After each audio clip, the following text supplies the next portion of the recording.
tunnel. Hillary Vaughn has more for us on all this. Hillary.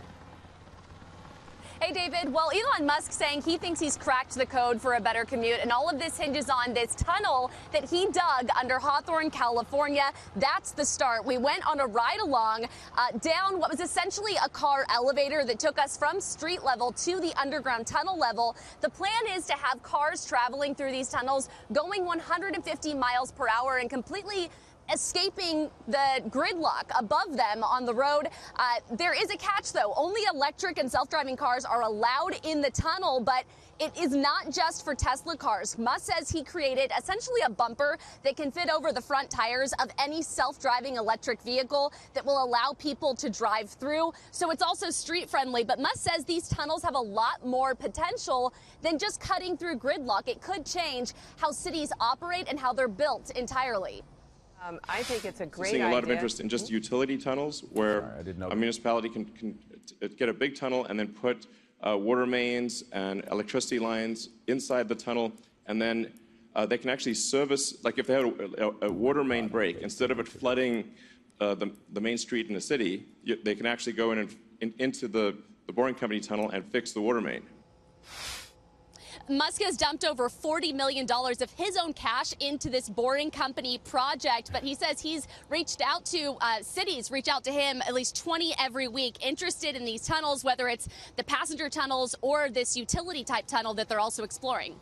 I must say I'm very disappointed that we're not moving towards flying cars. That's my sort of first hope in this revolutionary age. I'm hoping Elon Musk will go there too. But I guess the question really is, making it only for electric cars, does anyone else think that that's kind of cheesy? Because, after all, regular cars go through other tunnels, so it's quite possible that any car could go through here, right?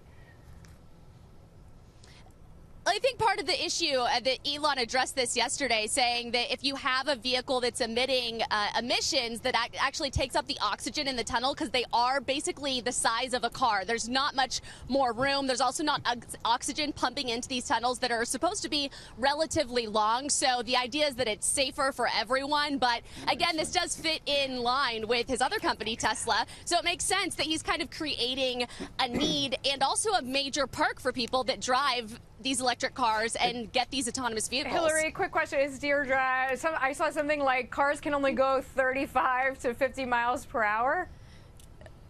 So that was in the test drive that we did. We ended up only going 40 miles per hour on this run. But the idea is that once it's built to scale and it's longer than a mile long, you'll be able to go up to 150 miles per hour. But one thing that's important to point out here, it's the engine of the car that's driving you through the tunnel. You're not on a sled or a skate that's shooting you through the tunnel. Your car is just driving you at that speed. So your car has to also be able to go 150 miles per hour. Otherwise, it's not going to work. It sounds like an interesting idea. I mean, I guess all I have to do is wait like 25 years for electric cars to become more popular, and then this can become a big deal. So it's kind of contingent on that. I hope that if it works out and he gets around to it, I'm not an expert. I'm going to go ahead and recommend he puts in a second lane in his tunnel because, cars sometimes break down. I mean, you want to be stuck in a single file line while we're waiting to get these cars out of there? I don't know. I hope that's what it looks like. Look, I'm somebody who gets nervous in the water park tubes. I mean, this whole, the claustrophobia of this is astonishing.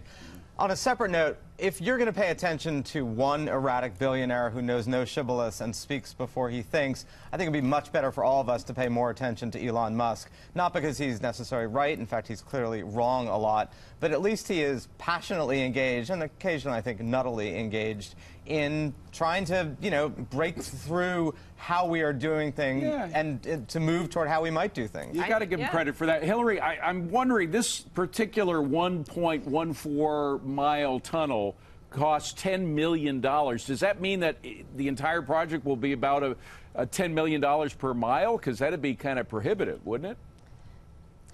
So this tunnel was built with one type of boring machine. They're actually onto their third generation boring machine that's coming out that's supposed to be the fastest, the most efficient, the best ever. And that's really the key here. It's not the idea that we can build tunnels in the ground. That's not a new idea. But the speed and the efficiency is what makes this project, in Elon Musk's mind, actually feasible for revolutionizing public transportation because it can be built so quickly and basically for a tenth of what he says public transportation costs today, or building a public transportation.